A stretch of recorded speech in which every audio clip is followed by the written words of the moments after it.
Política Impura. Um olhar sobre a semana. Bem-vindos a mais um Política Impura. Hoje os temas são quase inevitáveis.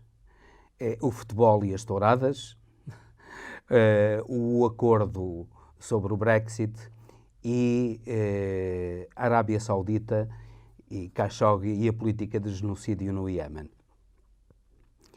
Começaremos então pelo futebol e pelas touradas. As duas coisas parece que se juntam porque o futebol está a ser uma autêntica tourada. Como dizem os portugueses, isto é tudo uma tourada. Os jornais e futebol, os jornais, sobretudo as televisões e o futebol, são uma obsessão autêntica para imensos portugueses. E há aqui uma lavagem cerebral absolutamente inadmissível que as televisões estão a fazer da população portuguesa para exaltarem os seus instintos mais baixos,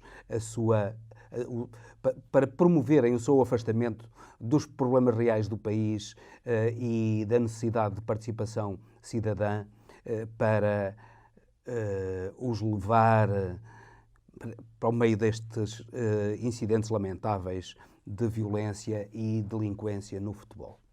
O futebol,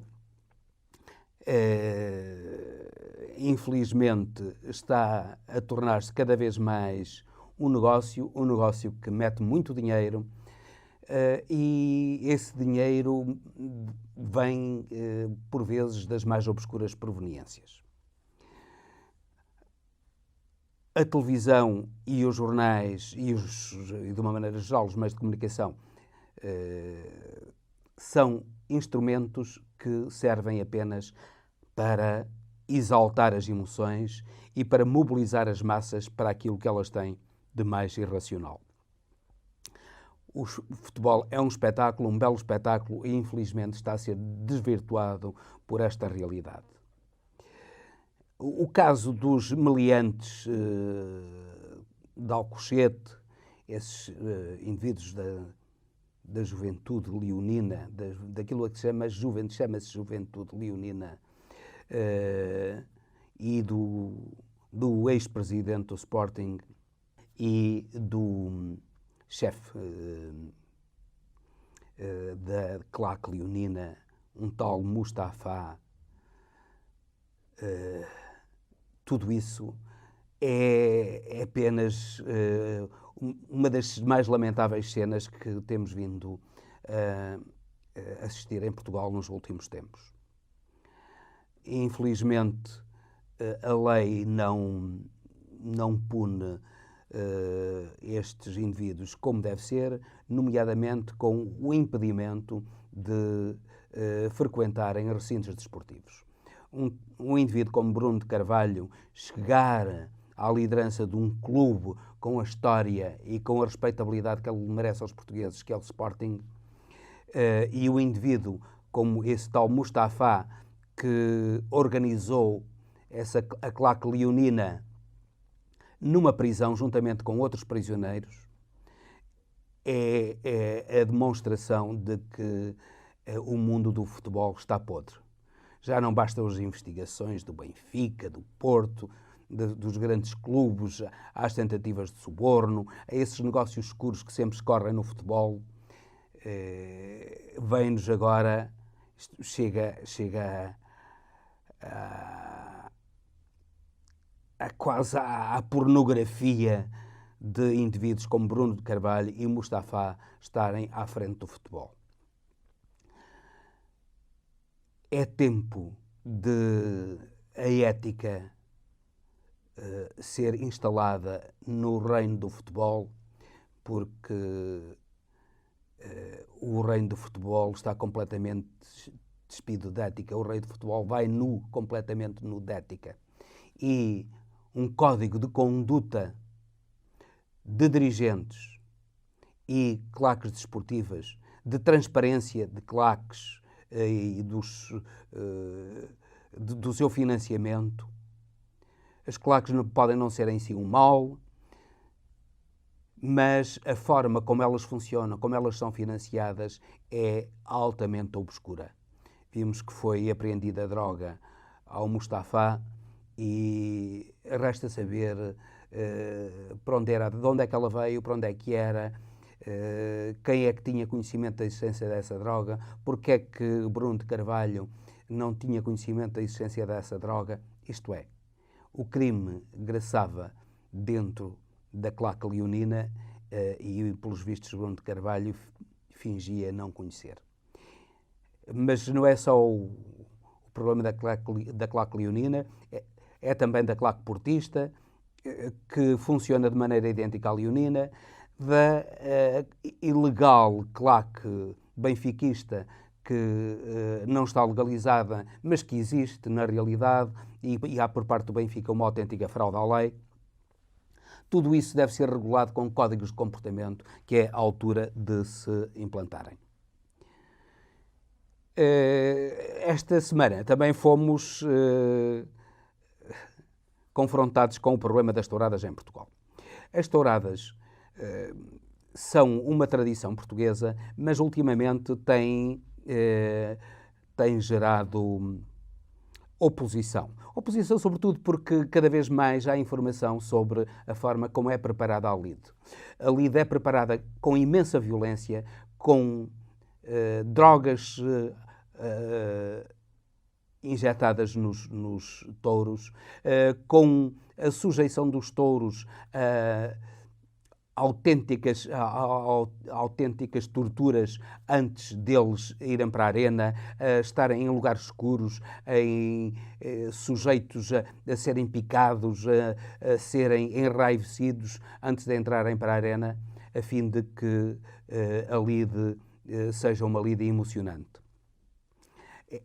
Tudo aquilo que se passa antes da arena é verdadeiramente criminoso, é um atentado contra os animais. A lide é o que nós sabemos, com touros a serem picados, a escorrerem sangue e os espectadores a deliciarem-se com o sangue e com os touros a serem picados. As touradas são muito antigas, os touros eram venerados pelas civilizações antigas, desde a civilização egípcia à civilização persa, e depois à civilização cretense, por exemplo, que fazia autênticos torneios de acrobacia com os touros. O lidar com os touros em torneios de acrobacia, como faziam os cretenses, até com as mulheres cretenses a fazerem esses torneios de acrobacia, é uma coisa. Aliás, as pegas que são característica das touradas portuguesas são também um espetáculo de coragem e de emoção. Isso é uma coisa. Outra coisa é o espetáculo de sangue que os toureiros e os cavaleiros infligem aos touros. Isso, neste momento da civilização, é completamente inaceitável. E lamenta-se que um poeta como Manuel Alegre defenda as touradas da maneira que o faz e diga que as touradas são uma arte a fim de as isentar de IVA, ou melhor, de as sujeitar a um IVA reduzido de 6%. As touradas não são uma arte, as touradas são um espetáculo, e o espetáculo pode não ser arte, por outro lado, tem aspectos de espetáculo violento que são totalmente contra a civilização atual, que respeita os animais como fazendo parte integrante desta terra que não pertence aos homens, mas à qual os homens pertencem. Os jogos de tourada devem ser mantidos e devem ser protegidos porque não implicam violência, e deve ser proibido completamente acicatar dos touros, o enraivecer dos touros através de agressões que se perpetram antes das touradas. Sendo um jogo, compreender-se-ia até uma redução do IVA. Não sendo um jogo, sendo um espetáculo de violência, o IVA não pode ser reduzido. Bem pelo contrário, não devia ser sujeito à taxa máxima, porque a violência deve ser condenada. Bem andou o Porto, a cidade do Porto, que desde o século XIX não tem touradas. O Porto chegou a ter 5 praças de touros e essas praças de touros foram extintas. Felizmente o Norte libertou-se desse bárbaro costume de picar os touros, de os encher de sangue, de os encher de tortura. E é isso que se espera que o país faça, não confundindo arte, quando ainda hoje ou ontem vi na internet alguém com pinturas de Picasso e de outros pintores sobre as touradas, perguntando se aquilo não é arte. Pois é, a pintura é arte, mas a tourada não. O que é que tem a ver a pintura de uma tourada com uma tourada? São subterfúgios que não devem ser aceitos e as touradas devem ser claramente consideradas como algo indigno da civilização atual e sujeitas, enquanto se mantiverem assim pelo menos, e não se transformarem num jogo como elas podem e devem ser, com um jogo entre o homem e o animal com lealdade, como os homens jogam futebol ou basquetebol ou outro desporto qualquer com lealdade. Enquanto não for assim, não há razão nenhuma para não sujeitar as touradas ao IVA, até ao IVA máximo.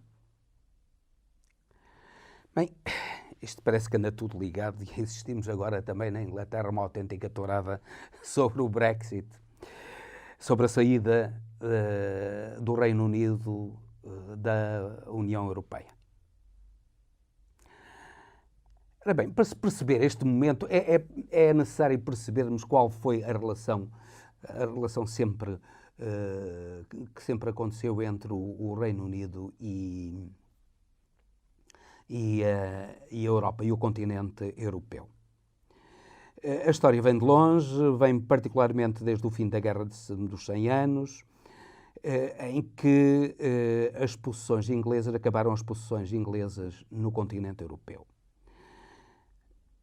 Desde aí, as relações entre a Europa continental e a Inglaterra foram sempre relações de amor-ódio.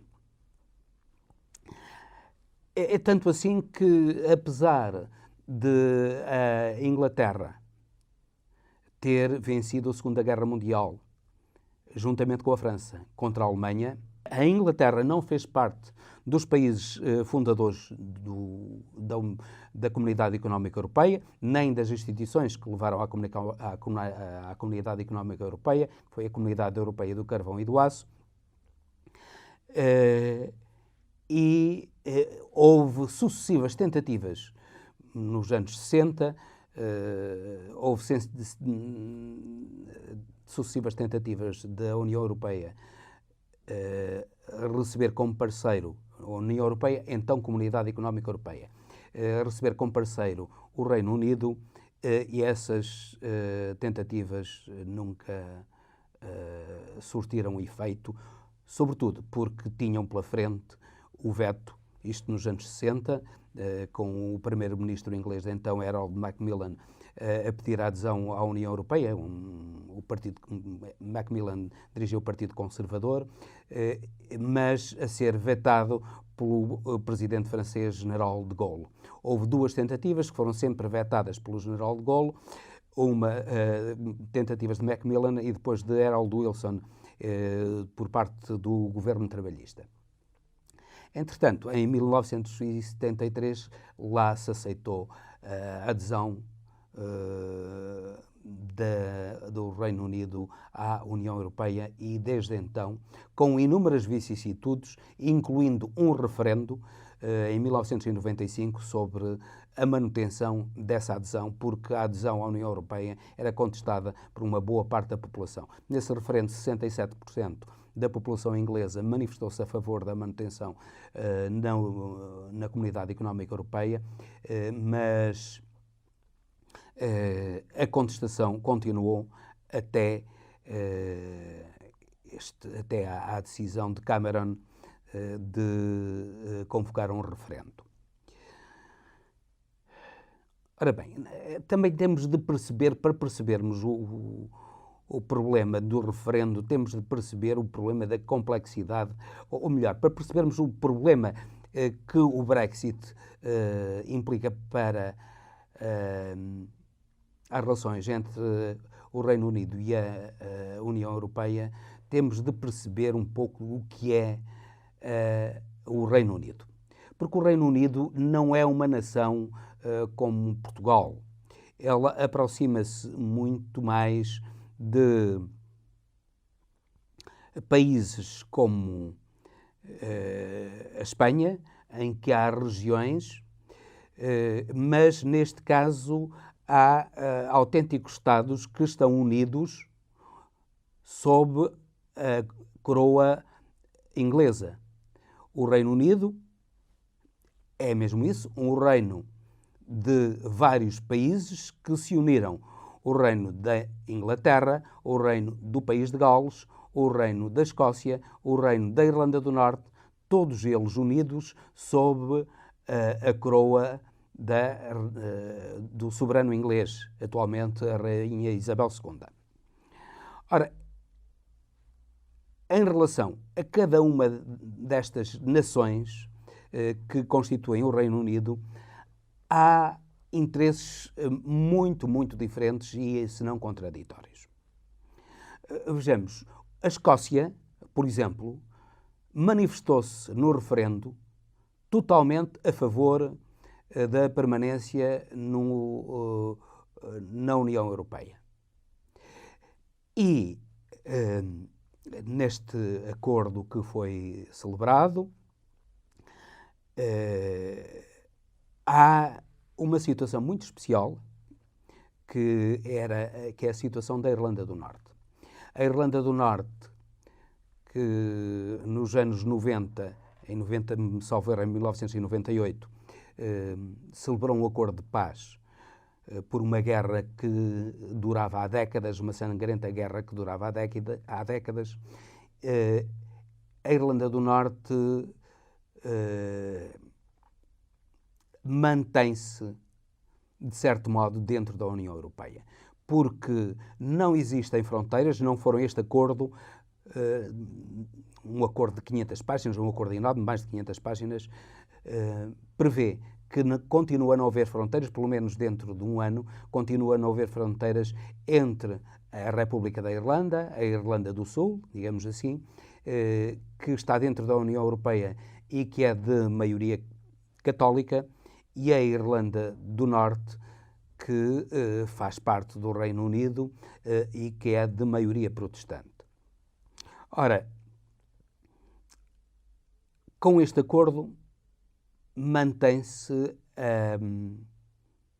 a não existência de fronteiras entre as duas Irlandas. Foi uma exigência da União Europeia para conjugar, nomeadamente, interesses alfandegários e fiscais, portanto, na futura relação entre a União Europeia e o Reino Unido.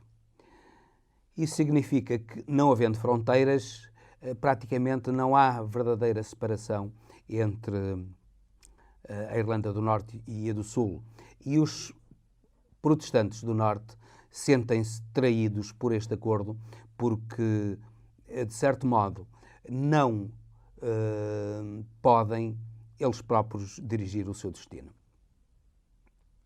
Claro que, não havendo estas fronteiras, no caso especial da Irlanda do Norte, com a Irlanda do Sul, a Escócia pretende o mesmo tratamento. Porque é que ela não há de ser tratada do mesmo modo de que a Irlanda do Norte se faz parte também do Reino Unido? Não há razão nenhuma para ter um tratamento diferente. Ora, isto mostra até que ponto os problemas dentro do próprio Reino Unido são complexos. Para além, claro, de haver outros problemas subjacentes a tudo isto, porque, no fundo, está-se a manter, este acordo prevê a manutenção de uma união aduaneira e prevê que o Reino Unido não possa fazer acordos comerciais com terceiros países sem o acordo da própria União Europeia. De certo modo, a União Europeia fez-se valer da sua preponderância no que toca ao comércio externo, às relações económicas com a Inglaterra. Note-se que cerca de mais de 60%, chega a ultrapassar 60% das relações comerciais do Reino Unido, são feitas com a União Europeia. Só 15% das relações comerciais do Reino Unido é que são feitas com os Estados Unidos. Os Estados Unidos, que foi o grande apoiante e, de certo modo, que estiveram por detrás do Brexit, manipulando a opinião pública, utilizando informações falsas, enganando a população, não escondendo à população aquilo que era a realidade, que, por exemplo, o peixe que entrar na Inglaterra, a fruta que entrar na Inglaterra, vai sofrer um aumento de um dia para o outro de cerca de 100%, pelo menos, quando o Reino Unido sair da União Europeia. Ora, isso vai ser absolutamente trágico para o povo inglês e vai fazer com que a Inglaterra entre num momento de grande perturbação política que a senhora May bem conhece e muito teme. Por outro lado, havia o problema dos imigrantes. Neste momento, nós percebemos que na Inglaterra está a haver uma hostilidade muito grande aos imigrantes. Ainda recentemente, uma portuguesa veio à televisão falar dessa hostilidade e os defensores do Brexit, os defensores mais ardentes do Brexit, defendiam que os imigrantes não tivessem um tratamento especial, os imigrantes da União Europeia não tivessem um tratamento especial dentro do Reino Unido, mas fossem tratados como estrangeiros sem qualquer relação privilegiada. Ora, isso implicava que os milhões de imigrantes ingleses que existem noutros países europeus tivessem o mesmo tratamento, portanto, fossem sujeitos a uma discriminação relativamente aos cidadãos dos respectivos países, coisa que atualmente não sucede e que muito iria prejudicar a Inglaterra. Tudo isso forçou a que a senhora May fizesse este acordo, que não é do agrado de grande número de ministros, em particular do próprio ministro que negociou o Brexit e do ministro para a Irlanda do Norte. Destacada foi a saída da ministra do Trabalho e da Segurança Social inglesa, do governo da senhora May, mas está ainda por se saber até que ponto é que a senhora May terá uma oposição suficientemente capaz de apiar do poder. A senhora May já tem contra ela 20 deputados que pediram a sua demissão, são necessários 48 para que ela tenha de se demitir. Não se sabe, ainda são mais 28 os apoiantes da oposição à senhora May, terão de mobilizar mais 28 deputados. Não será fácil, mas também não é impossível que tal aconteça. Neste momento, a senhora May parece não ter agradado nem a gregos nem a troianos, porque o próprio Partido Trabalhista não está de acordo com este acordo e refere que o governo inglês é neste momento uma atrapalhada enorme, uma confusão enorme e está a lançar a própria Inglaterra num caos, o que de certo modo o que poderá ser verdade, mas neste momento o acordo que a senhora May conseguiu é o mal menor. Os ingleses estão completamente afastados da realidade e ainda não perceberam aquilo que o aumento do custo de vida, o isolamento a que a saída da União Europeia os vai sujeitar. Esperamos que esta situação seja ultrapassada e que a aprovação do acordo por parte da União Europeia, que está praticamente garantido, se realize no dia 25 de novembro, para a qual está marcada uma cimeira da União Europeia, e que o Parlamento inglês aprove este acordo. Não se sabe se aprovará, não se sabe ainda a posição, pela posição do chefe do Partido Trabalhista, parece que é uma posição de rejeição. Vamos ver se o acordo será ou não aprovado para bem do Reino Unido e, de certo modo, da União.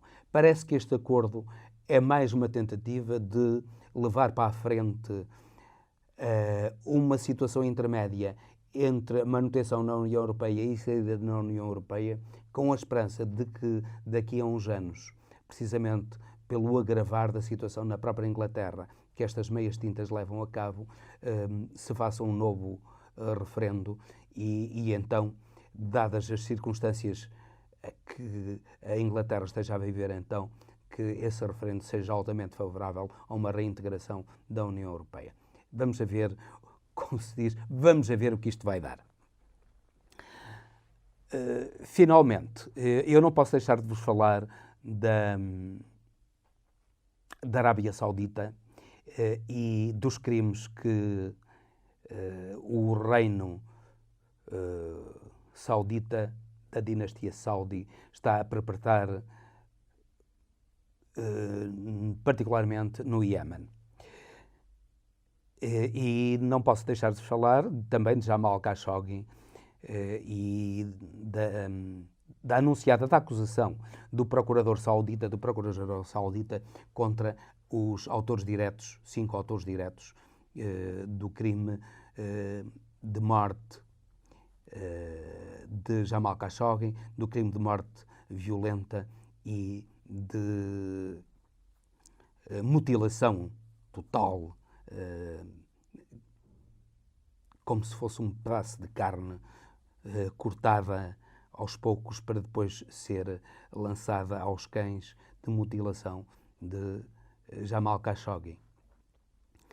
Já ninguém tem dúvidas que o autor moral do crime, o verdadeiro mandante do crime, foi o príncipe herdeiro Mohammed Ben Salman, conhecido por MBS. Esse senhor é um criminoso nato, está a criar um Estado fora da lei internacional. Não só, isso verifica-se não só no assassinato de Jamal Khashoggi, mas também na forma como está a lidar com a guerra no Iémen. A guerra no Iémen é um conflito religioso, essencialmente religioso, entre sunitas, que são a corrente que domina a Arábia Saudita, e xiitas, que são a corrente religiosa muçulmana que domina o Irão. E percebemos então que o que é que está aí? O que está aí no meio disso tudo é Israel. O conflito não é só religioso. Há muitos locais onde a divisão entre xiitas e sunitas se verifica, mas o conflito é um conflito de apoio a Israel. O Iémen é uma região estratégica de acesso ao Mar Vermelho e, portanto, uma região estratégica para a segurança de Israel. E Israel, a última coisa que queria era um regime que tivesse boas relações com o Irão. Para isso, determinou um golpe de Estado, um autêntico golpe de Estado no Iémen, substituindo o governo xiita por um governo sunita. Ora, essa substituição que foi perpetrada através de um golpe de Estado, com a promessa de que iria levar a cabo uma pacificação dos dois Iémenes, do Norte e do Sul, e dos grupos religiosos xiitas e sunitas, essa pacificação prometida pela Arábia Saudita nunca foi levada a cabo. Bem pelo contrário, a guerra intensificou-se e, neste momento, há uma autêntica política de genocídio por parte da Arábia Saudita, perpetrada por Mohammed Ben Salman, que mata crianças, homens, velhos, mulheres, e não tem nada a ver com a guerra, tendo que não tem nada a ver com a guerra, é completamente destruída. O porto de Aden foi conquistado, que é o principal porto do Iémen, foi conquistado pelos sunitas e, neste momento, os xiitas têm dificuldades de abastecimento. E há milhares e milhares de pessoas, como temos vindo nos meios de comunicação social, que estão a morrer à fome. Culpado disto, exclusivamente a Arábia Saudita e os seus apoiantes. O que é lamentável, os Estados Unidos e a França e a Inglaterra. É lamentável que a União Europeia faça uma política de seguidismo neste genocídio em relação aos Estados Unidos, dos quais a esperar tudo aquilo que é contra os direitos humanos, mais ainda quando estão em causa os interesses israelitas e o suporte por parte da Arábia Saudita desses interesses e a luta da Arábia Saudita contra o Irão, que no fundo é uma luta motivada por Israel e para a defesa de Israel, porque a Arábia Saudita não é mais do que um traidor à causa árabe, que faz acordos com Israel contra os interesses árabes e particularmente contra os interesses palestinianos e os direitos dos palestinianos. Não só os interesses, mas os direitos dos palestinianos. É tempo de a humanidade acordar para essa tragédia que está a acontecer no Iémen, com milhares e milhares de pessoas, centenas de milhares de pessoas a morrer à fome e com o perigo de morrerem à fome 14 milhões de pessoas no Iémen. António Guterres, o secretário-geral das Nações Unidas, tem-se manifestado contra esse genocídio, mas não tem sido suficientemente forte, a sua voz não tem sido suficientemente forte para fazer parar o genocídio. Era importante que um tribunal penal julgasse os crimes perpetrados pela Arábia Saudita com os seus aliados americanos, ingleses, franceses e essencialmente estes, no Iémen, de modo a que a humanidade não fosse mais sujeita a tais crimes hediondos como aqueles que este grupo criminoso está a perpetrar no Iémen. E com esta reflexão trágica sobre o Iémen, eu termino o meu programa de Política Impura e cumprimento os meus ouvintes até à próxima semana. Política Impura. Um olhar sobre a semana.